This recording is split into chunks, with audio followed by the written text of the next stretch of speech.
Aujourd'hui, je te propose de découvrir une nouvelle poésie, de bien la comprendre et de commencer à l'apprendre. Qui veut un C? Marie-Paul Brasseur.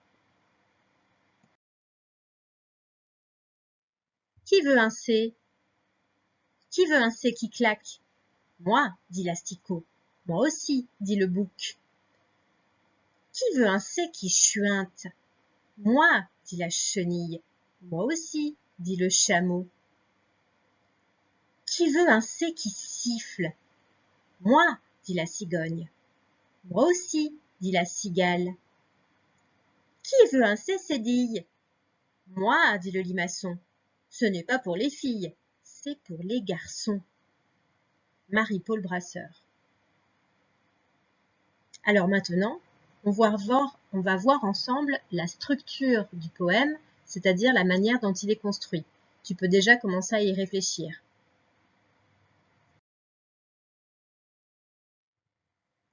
Alors, ce poème, il est construit déjà avec un titre en haut et le nom de l'auteur en bas.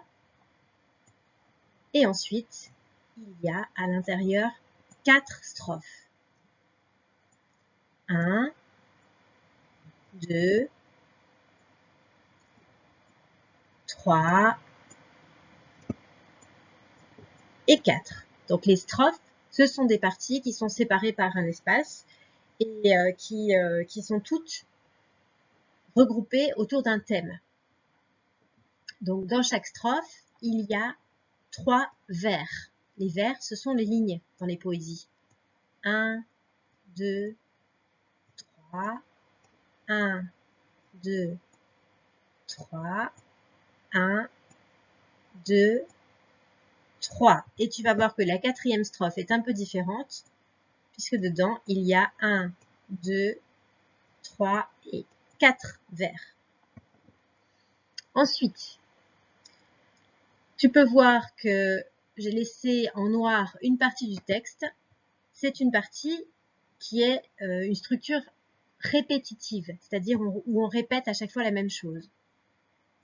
Donc tu vas voir qu'à chaque fois, pour le premier vers, on dit « Qui veut un c'est qui ?» Et donc dans le premier vers de la deuxième strophe, c'est pareil. « Qui veut un c'est qui ?» Qui veut un c'est qui?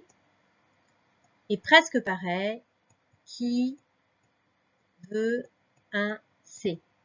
D'accord?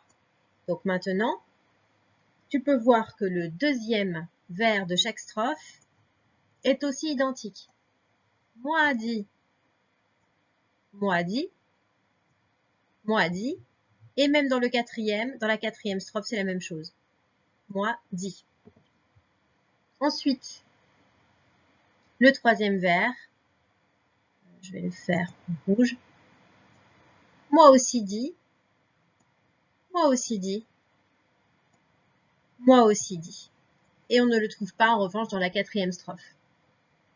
Donc comme tu peux le voir, c'est une structure répétitive, ça rend la poésie beaucoup plus facile à apprendre, puisqu'à chaque fois, pendant les 3 premières strophes, on retrouve exactement les mêmes débuts de vers, c'est-à-dire « Qui veut un c'est qui ?»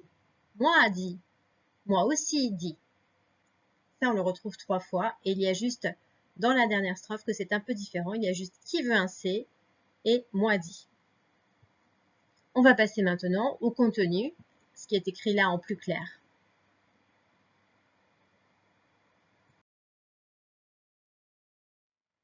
Alors, le contenu, il va concerner à chaque partie un son différent fait par la lettre C. Donc la première partie, elle est consacrée au C qui claque. Le C qui claque, c'est celui qui fait K. Qui veut un C qui claque? Moi, dit l'asticot. Moi aussi, dit le bouc.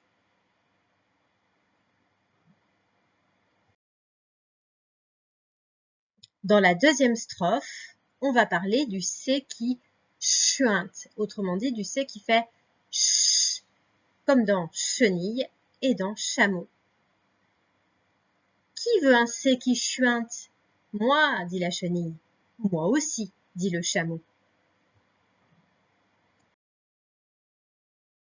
Dans la troisième strophe, on va parler du C qui siffle, comme dans cigogne et dans cigale.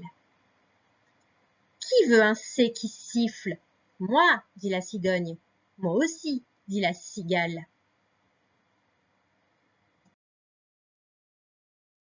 Et la quatrième strophe est autour du C cédille, qu'on connaît un peu moins. Le C cédille, il fait S, même quand il est devant des lettres comme le A, le I ou le O, devant lequel d'habitude le C fait K. Et bien là, grâce à sa cédille, le C fait S. La cédille, on la fait un petit peu comme on fait le bas du 5, c'est-à-dire un trait vertical et un crochet.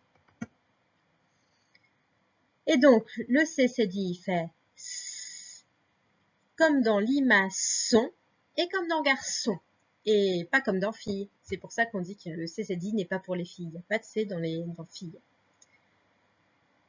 Qui veut un C cédille? Moi, dit le limaçon. Ce n'est pas pour les filles, c'est pour les garçons. Marie-Paul Brasseur.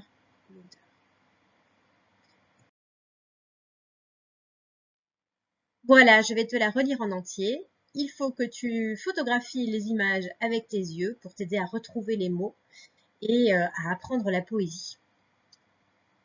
Qui veut un C? Qui veut un C qui claque? Moi, dit l'asticot. Moi aussi, dit le bouc.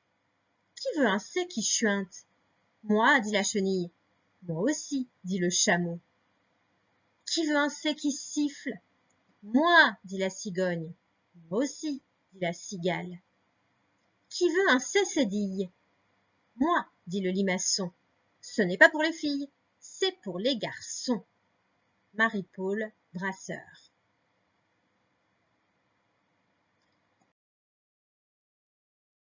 Pour t'entraîner, je te propose la poésie avec des trous. Attention, il manque le titre. Et ça aussi, il faut que tu le complètes. Tu peux faire pause, je te laisse travailler tout seul avec l'image.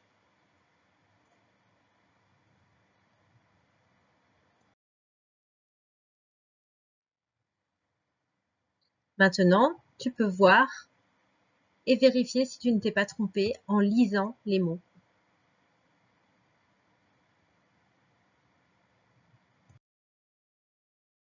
Autre exercice, cette fois je t'ai laissé le titre et le nom de l'auteur et seulement les images. Tu dois essayer de dire la poésie en entier.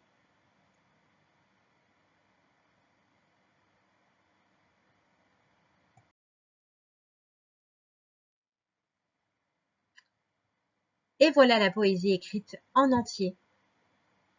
Tu peux vérifier si tu n'as rien oublié, la relire et t'entraîner encore et encore.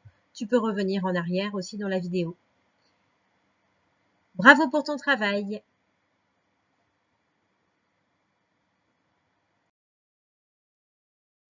Et voici maintenant la poésie écrite. Comme tu vas pouvoir la recopier dans ton cahier de poésie et ensuite tu pourras faire un dessin, une illustration et tu peux également l'apprendre petit à petit en la lisant ou alors en la répétant ou alors en regardant la vidéo autant de fois que tu le souhaites.